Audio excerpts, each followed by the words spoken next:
இந்த சுச்சுவேஷனில் நீங்களும் ஒரு தீய சக்தி தான், நீங்கள் தூய சக்திலாம் கிடையாது.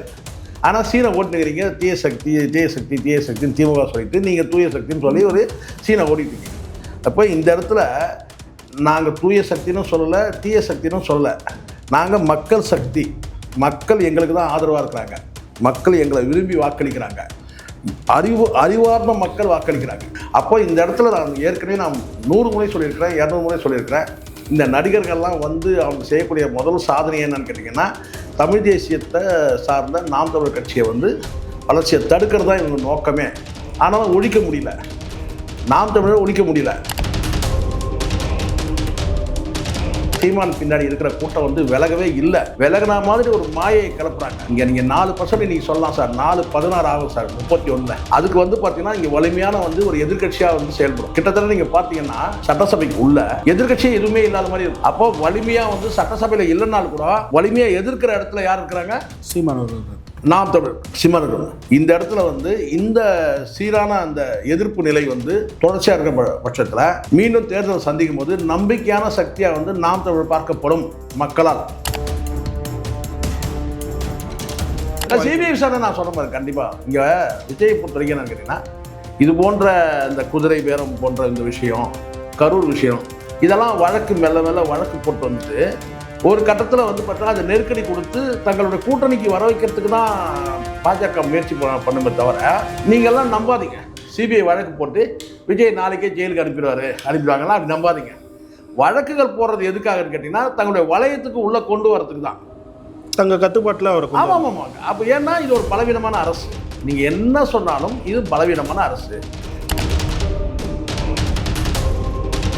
ஸோ மீடியாக்கள் மூலமாக அலக்கழிக்கப்படுறாங்க மக்கள். ஒரு பக்கம் அலக்கழிக்கப்படுறாங்க, இன்னொரு பக்கம் வந்து மனவசியப்படுத்துறாங்க. அதாவது உளவியெல்லாம் வந்து பிரெயின் வாஷ் பண்ணுறாங்க. இது எங்கே போய் முடியும்னே தெரியல. இது எல்லாத்தையும் வந்து கூர்ந்து கவனிச்சுட்டு ஒரு நாள் மொத்தமாக வந்து இறங்கி மக்களே இதை வந்து ஒரு என்ன சொல்ல மக்கள்கிட்டயே ஒரு எழுச்சி ஏற்பட்டு மக்களே இது எல்லாத்தையும் ஃபேக்குன்னு உணர்ந்து பார்த்தீங்கன்னா ரோட்டுக்கு ஒரு நாளைக்கு வருவாங்க நான் நினைக்கிறேன். ஏன்னா அப்படி தான் மக்கள் வந்து மக்களை நீங்கள் ரொம்ப நாள் அலக்கழிக்க முடியாது. மக்களுக்கு பின்னாடி இருக்கிற அன்றைக்கி இருக்கிற ஒரு அரசியல் கட்சி யாராக இருக்குன்னா கண்டிப்பாக நாம் தமிழர் தான் இருக்கும். நிச்சயமாக இவ்வாறு சீமான் அவர் பேசாமல் இருக்கிறாரு. பேசாமல் இருக்கிறது தான் சரி. கொஞ்சம் இடைவெளி விட்டு பேச போகிறாரு பார்த்தீங்களா, அன்றைக்கி அந்த பேச்சை பாருங்கள், அன்றைக்கி தெரியும் இது மொத்தத்துக்கு அன்றைக்கி தான் கிடைக்கும். ஸோ அதுதான். அதனால் இந்த அரசியல் தெளிவு இருக்கிற பட்சத்தில் மீண்டும் சொல்கிறேன், இந்த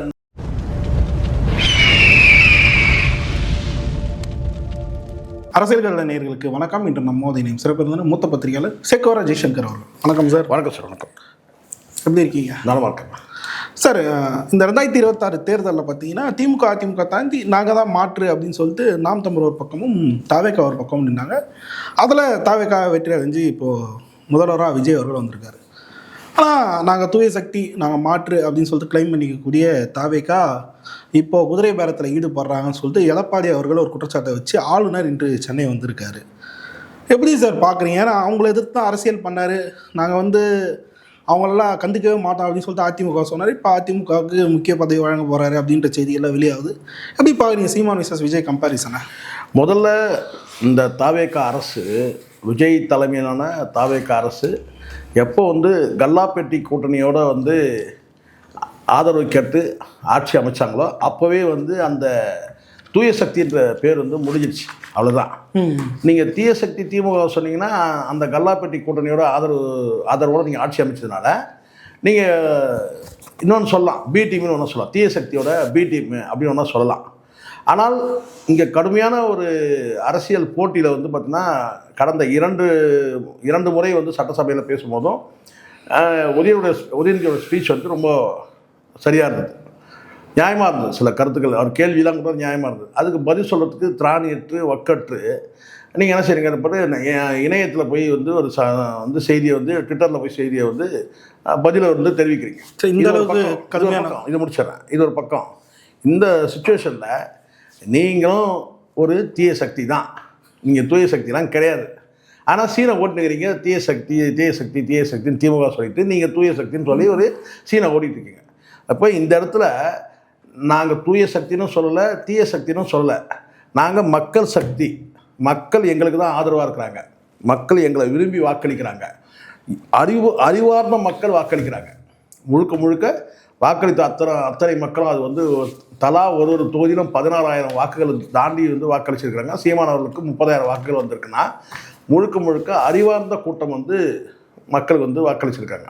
அப்போ இந்த இடத்துல நான் 100 முறை சொல்லியிருக்கிறேன், 200 முறை சொல்லியிருக்கிறேன். இந்த நடிகர்கள்லாம் வந்து அவங்க செய்யக்கூடிய முதல் சாதனை என்னன்னு கேட்டிங்கன்னா, தமிழ் தேசியத்தை சார்ந்த நாம் தமிழர் கட்சியை வந்து வளர்ச்சியை தடுக்கிறது தான் இவங்க நோக்கமே. ஆனாலும் ஒழிக்க முடியல, நாம் தமிழர் ஒழிக்க முடியல. சரிங்களா? இப்போ இந்த இடத்துல வந்து எங்கேயுமே நான் சொல்லுவேன், வந்து எல்லா காரணங்களையும் நான் சொல்வேன், பாரபட்சமாக சொல்வேன்.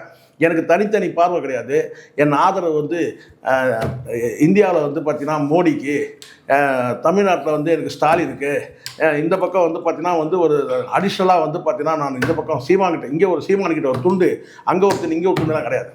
ஒரே கொள்கை என்னன்னு கேட்டிங்கன்னா, தமிழ் தேசியத்தை நேசிக்கிறவங்க யாருமே வந்து சீமானை விட்டு விலகவே மாட்டாங்க.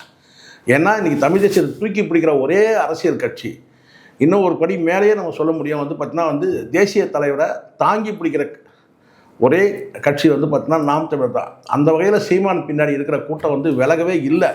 விலகினா மாதிரி ஒரு மாயை கிளப்புறாங்க. இங்கே நீங்கள் 4% நீங்கள் சொல்லலாம் சார், 4-16 ஆகும் சார் 31. அதுக்கு வந்து பார்த்திங்கன்னா இங்கே வலிமையான வந்து ஒரு எதிர்கட்சியாக வந்து செயல்படும். இப்போ நீங்கள் கிட்டத்தட்ட நீங்கள் பார்த்தீங்கன்னா சட்டசபைக்கு உள்ள எதிர்கட்சியே எதுவுமே இல்லாத மாதிரி இருக்கும். ஏன் இதை சொல்கிறேன் நீங்கள் ஒரு கேள்வி கேட்பீங்க. இந்த இடத்துல ரொம்ப நுட்பமாக பாருங்கள்.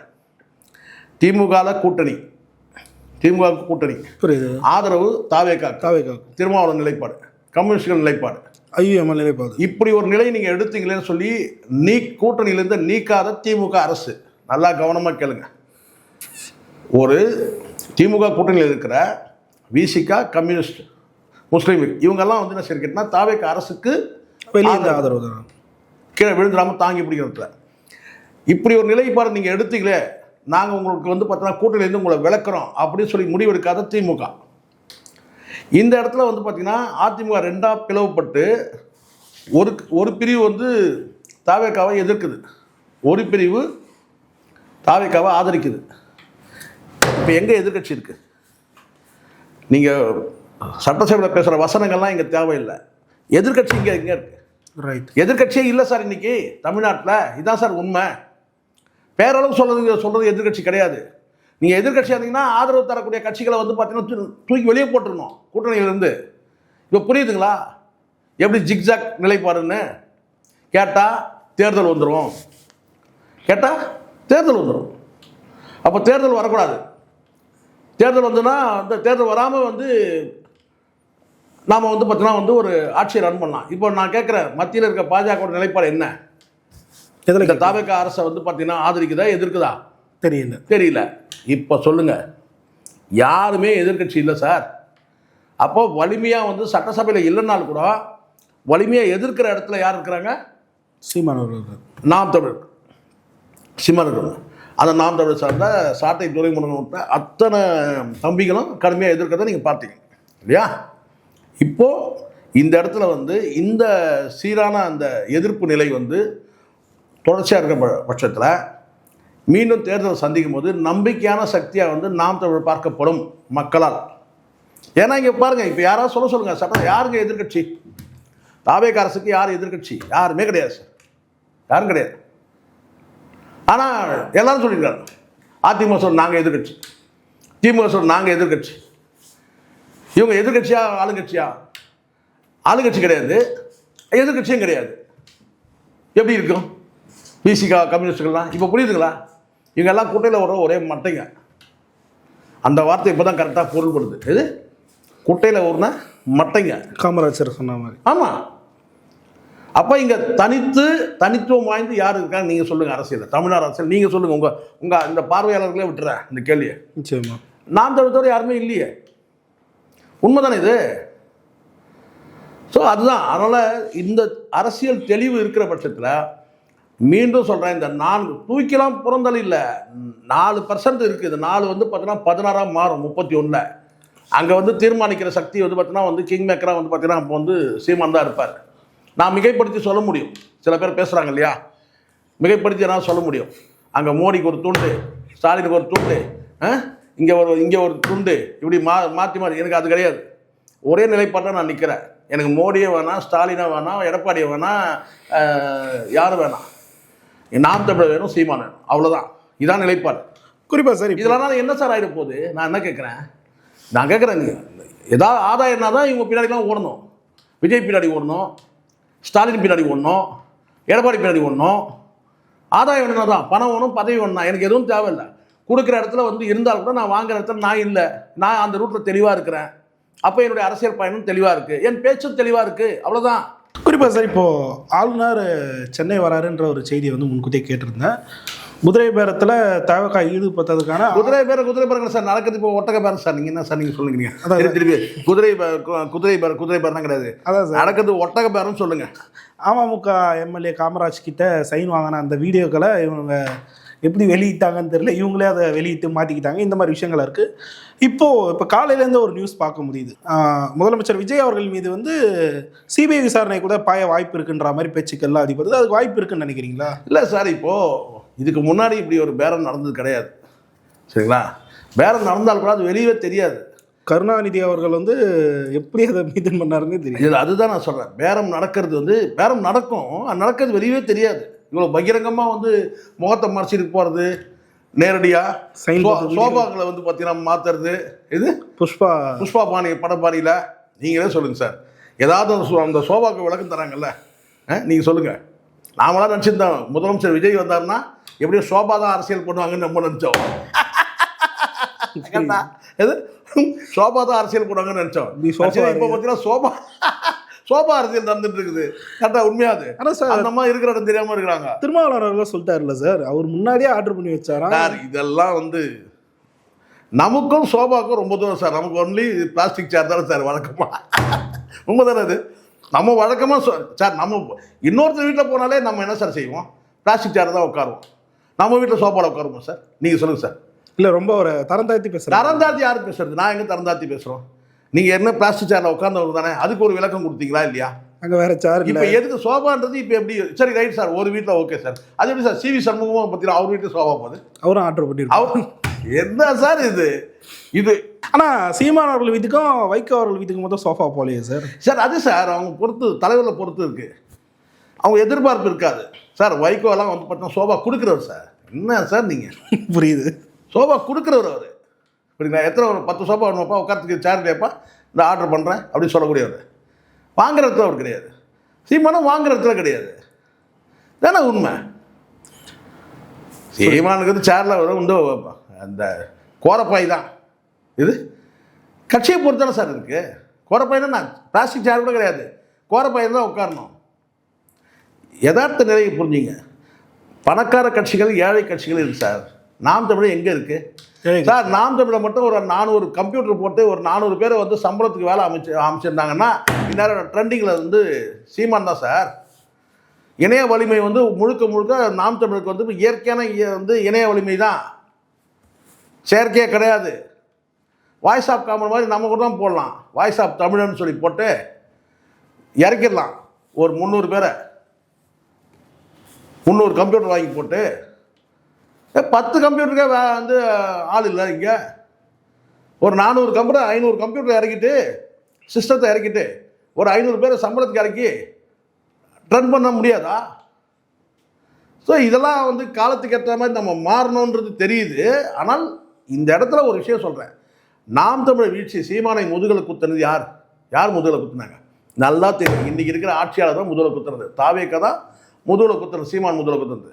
நட்பு சக்தி அப்படின்னு சொல்லி நாளைக்கு நம்ம சேர்ந்துடலாம், நாளைக்கு சேர்ந்துடலாம், நாளைக்கு மறுநாள் நம்ம சேரலாம், நீங்கள் தான் தலைமை, அப்படி இப்படி சொல்லி சீமானுடைய எதிர்ப்பு வேகத்தை வந்து பார்த்தீங்கன்னா வந்து தனிச்சாங்க, குறைச்சாங்க. தாவேக்கா தரப்புல இருந்து சொல்கிறேன். தாவேக்கா தரப்புல இருந்து.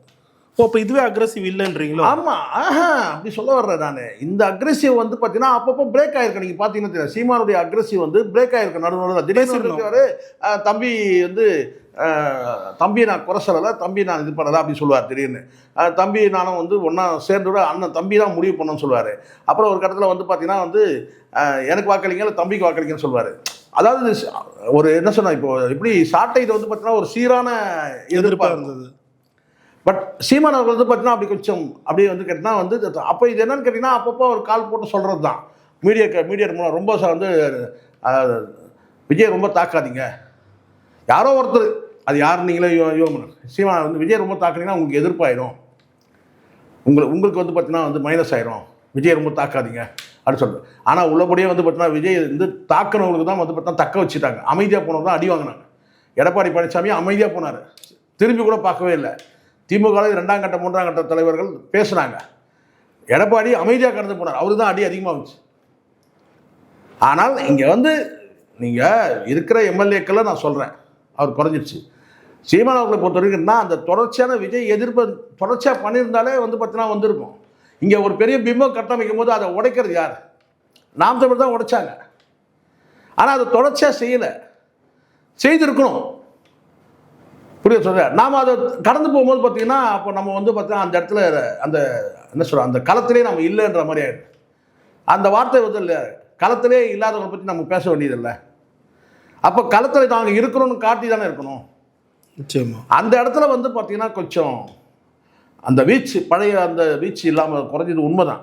குறிப்பாக அந்த சிபிஐ விசாரணை பற்றி கேட்டிருந்தேன், அது சிபிஐ விசாரணை நான் சொல்கிற மாதிரி கண்டிப்பாக இங்கே விஜயை பொறுத்த வரைக்கும் என்னன்னு கேட்டிங்கன்னா, இது போன்ற இந்த குதிரை பேரம் போன்ற இந்த விஷயம், கரூர் விஷயம், இதெல்லாம் வழக்கு மெல்ல மெல்ல வழக்கு போட்டு வந்துட்டு ஒரு கட்டத்தில் வந்து பார்த்தீங்கன்னா அதை நெருக்கடி கொடுத்து தங்களுடைய கூட்டணிக்கு வர வைக்கிறதுக்கு தான் பாஜக முயற்சி பண்ணுமே தவிர, நீங்கள்லாம் நம்பாதீங்க. சிபிஐ வழக்கு போட்டு விஜய் நாளைக்கே ஜெயிலுக்கு அனுப்பிடுவாங்கலாம், அப்படி நம்பாதீங்க. வழக்குகள் போடுறது எதுக்காகன்னு கேட்டிங்கன்னா தங்களுடைய வளையத்துக்கு உள்ளே கொண்டு வரதுக்கு தான், தங்கள் கட்டுப்பாட்டில் அவர். ஆமாம் ஆமாம். அப்போ ஏன்னா இது ஒரு பலவீனமான அரசு, நீங்கள் என்ன சொன்னாலும் இது பலவீனமான அரசு. நாளைக்கே திமுக கூட்டணியில் இருக்கிறவங்க வெளியேறினா ஆட்சி கவிழ்ந்துடும். இன்னைக்கு கூட சொல்கிறேன், ஏன்னு கேட்டால் இந்த 24 25 எம்எல்ஏக்களை வச்சு ஒன்றும் பண்ண முடியாது. இப்போ 24 கட்சி தாவல் ஆமாம் 24 ஒருத்தர் வந்துட்டார் 24 அந்த 4 ஆயிடுச்சு. ஸோ கட்சி தாவல் பரவாயில்ல. மக்களுக்கு ஒரு விஷயம் தெரிஞ்சுக்கணும், இந்த காணொலி பார்க்கறது மூலமாக தெரிஞ்சுக்கணும். கொறடானா என்ன, யார் அப்படின்னு தெரியல, மக்களுக்கு பொதுவாக தெரியல. இதாங்க இது கொறடா உங்களுக்கு தெரியும், கட்டிங் பேர் இருக்குல்ல, அதுதான் கொறடான்னு சொல்லுவாங்க. இது கொஞ்சம் பெருசாக இருக்கும், அது பேர் கொறடான்னு சொல்லுவாங்க. கொறடானா என்னன்னு கேட்டினா, ஒரு அரசியல் கட்சி எம்எல்ஏக்களை சட்டமன்றத்தில் வழி நடத்துகிறவர். அதாவது அரசியல் கட்சிக்கும் அரசியல் கட்சி எம்எல்ஏக்களுக்கும் சபாநாயகருக்கும் வந்து பார்த்தீங்கன்னா ஒரு இடை இதை சொல்கிறேன், ஒரு மீடியேட்டராக தான் கொறடா. ஒரு முக்கியமான பதவி. அவர் என்ன சொல்கிறாரோ அதை வந்து சட்டமன்ற உறுப்பினர்கள் கேட்கணும், அப்படி தான் நடக்கணும். அது மீறி நடக்கவே முடியாது. அதுதான் இங்கே. ஸோ அதனால் வந்து பார்த்தீங்கன்னா வந்து 3/2 பங்கு கட்சி தாவல் தடை சட்டம்னு ஒன்று இருக்குது. அந்த 3/2 பங்கு கூட பார்த்தீங்கன்னா பல பேருக்கு தெரியல இருக்குன்னா, வெறும் எம்எல்ஏக்கு மட்டும் போனாங்க கிடையாது. கட்சி பெரிய அளவில் பிளவுபட்டு அப்போ 3/2 பங்கு இருந்தால்தான் அது வந்து பார்த்தீங்கன்னா ஏற்றுக்கப்படும். அதுவும் கட்சியை வந்து பார்த்தீங்கன்னா பிளவுபட்டு அதுலேயும் கூட பார்த்தீங்கன்னா பெரிய ஷேரிங் நடக்கணும். 50-50 எடுத்துக்கிட்டால் அது பொதுக்குழு கூட்டி அங்கே வந்து நம்பிக்கையில்லா தீர்மானம் கொண்டு வரணும், தலைவர், அதெல்லாம் நிறைய இருக்குது. ஸோ இந்த மாதிரி நடக்காமல் வெறும் எம்எல்ஏக்கள் மட்டுமே வந்து பார்த்தீங்கன்னா 3/2 போனாலும் கூட அப்போ கூட பார்த்தீங்கன்னா சட்ட சிக்கல் உட்பட்டது தான்.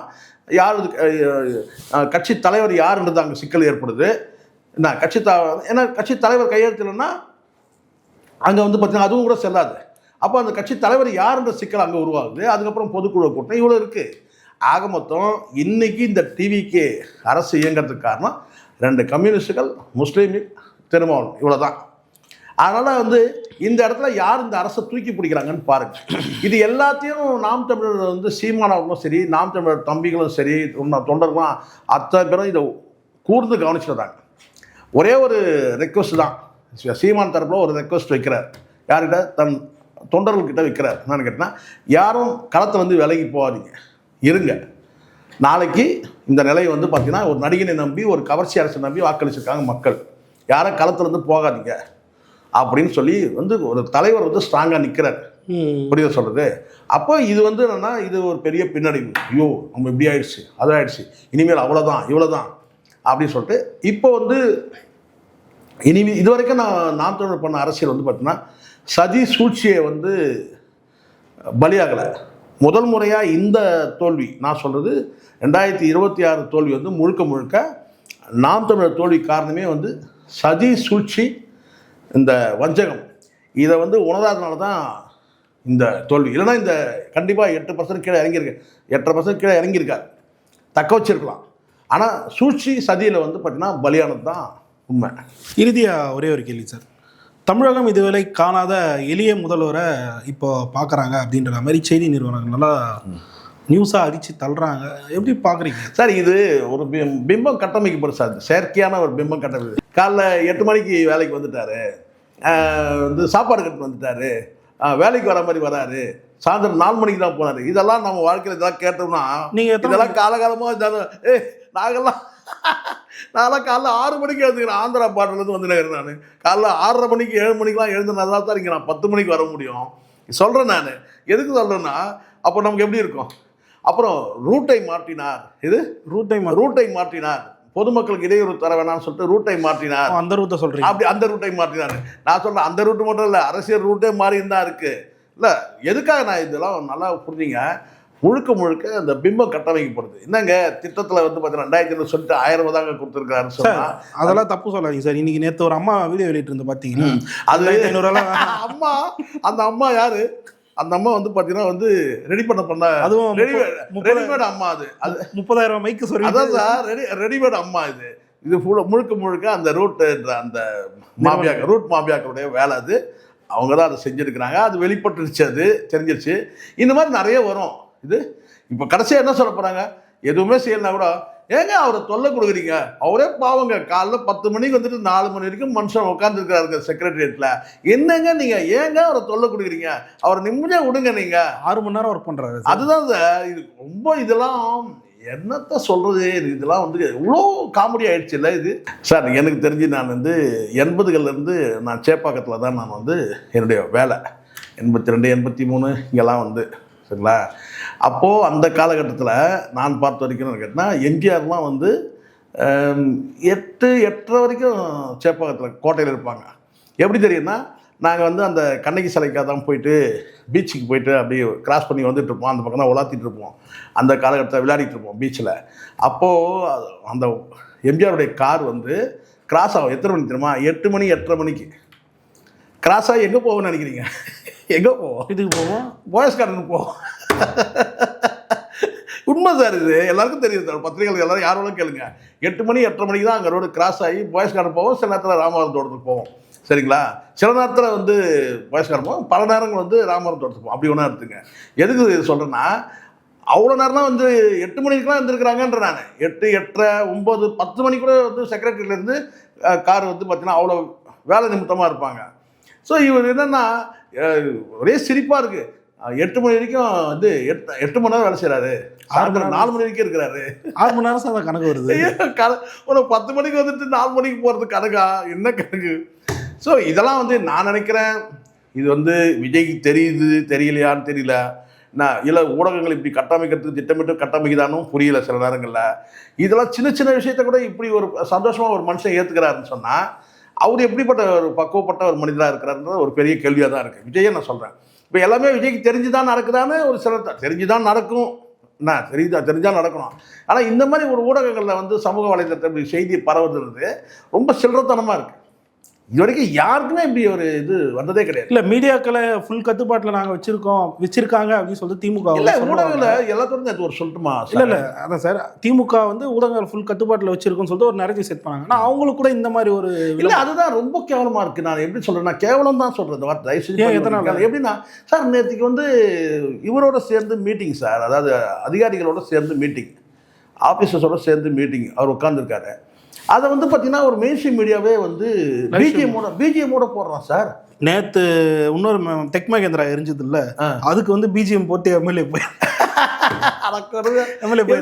இல்லை இப்போ என்னதான் டெக்னாலஜி வந்தால் கூட இப்போ திமுக அரசு அதிமுக அரசில் இந்த மரபுகள்லாம் பின்பற்றுவாங்க. என்னன்னு கேட்டிங்கன்னா, இது வந்து அதிகாரிகளுடைய ஐஏஎஸ் ஐபிஎஸ் அதிகாரிகளோட ஒரு மீட்டிங்கு, அதை வந்து நீங்கள் பிஜிஎம் போட்டு நீங்கள் வந்து பண்ணுறீங்கன்னா அதுக்கு எல்லா அதிகாரியும் அதை செஞ்சுப்பாங்க. ஒரு கலெக்டராக இருக்கட்டும், ஒரு கமிஷனரு, இல்லை ரெவன்யூ அத்தாரிட்டிஸு, ஆர்டிஓ வந்து டெப்டி கலெக்டரு, ஏன் ஆர்ஐ தாசில்தார் கூட வந்து பார்த்தீங்கன்னா ஒரு பார்வையிடறத வந்து பார்த்தீங்கன்னா பிஜிஎம்மில் போட்டு பார்வையிட்டார் போட்டால் நல்லா இருக்குமா? எவ்வளோ எல்லாம் எங்கே போய் முடியும்னு தெரியல சார். ரொம்ப கஷ்டமாக இருக்குது சில நேரத்தில் பார்த்தா.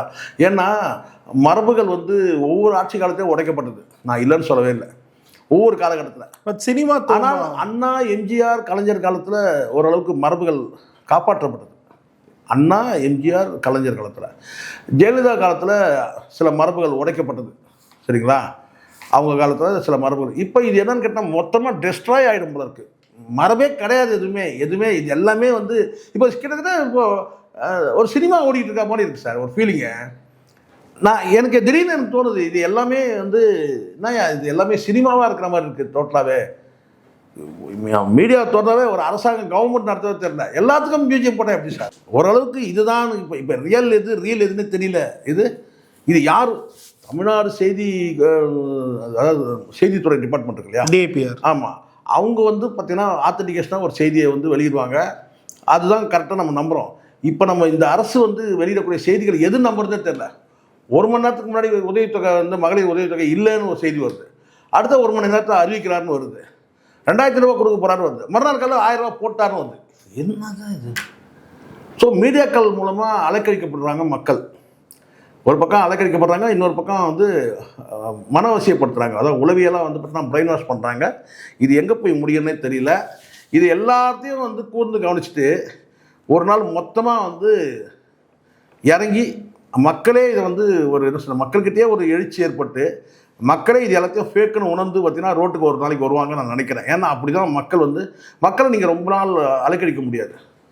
எல்லாமே ஒரு பிம்பம் கட்டமைக்கப்படுது, ஒரு மாய தோற்றம். அது வந்து ரொம்ப நாளைக்கு நிற்காது. ஒரு நாளைக்கு மக்கள் வெகுண்டு எழுந்துருவாங்க. மக்களுக்கு பின்னாடி அன்றைக்கி இருக்கிற ஒரு அரசியல் கட்சி யாராக இருக்குன்னா கண்டிப்பாக நாம் தமிழர் தான் இருக்கும் நிச்சயமாக. ஏன்னா எல்லாத்தையும் கூர்ந்து எல்லாமே நாடகம்னா எப்படி? இப்போ பாருங்க, சீமான் அவர்கள் பேசாமல் இருக்கிறாரு. பேசாமல் இருக்கிறது தான் சரி. கொஞ்சம் இடைவெளி விட்டு பேச போகிறாரு பார்த்தீங்களா? அன்றைக்கி அந்த பேச்சை பாருங்கள், அன்றைக்கி தெரியும் இது மொத்தத்துக்கு படி அன்றைக்கி தான் கிடைக்கும். இது இப்போ நடக்கக்கூடிய அத்தனை கூத்து இருக்குல்ல, அத்தனை கூத்துக்கும் அப்படி தான் இருக்குது. முன்னாடி நம்ம கூத்தாடின்னு சொன்னால் நம்ம கோவம் வந்துச்சு, கூத்தாடி சொல்கிறீங்கன்னு சொல்லிட்டு. இப்போ நடக்கிற கூத்தை பார்த்தா அந்த கூத்தாடியோட அரசு தான் நடக்குது போல இருக்கு இப்போது. ஏன்னா எல்லாமே கூத்தா இருக்கு சார். அரசு அதிகாரிகளோடு சேர்ந்து மீட்டிங் சார், அதுக்கு போய் நீங்கள் பிஜேபி போட்டிங்கன்னா எப்படி சார்? கரெக்ட். என்னது இது? நீங்கள் வேறு ஒரு ஃபங்க்ஷனுக்கு போகிறீங்க, அதை போடலாம் சார். அரசு அதிகாரிகளோடு நீங்கள் வந்து பார்த்தீங்கன்னா அது ஒரு முக்கியத்துவம் வாய்ந்தது, எவ்வளோ சென்சிட்டிவான ஒரு விஷயம்.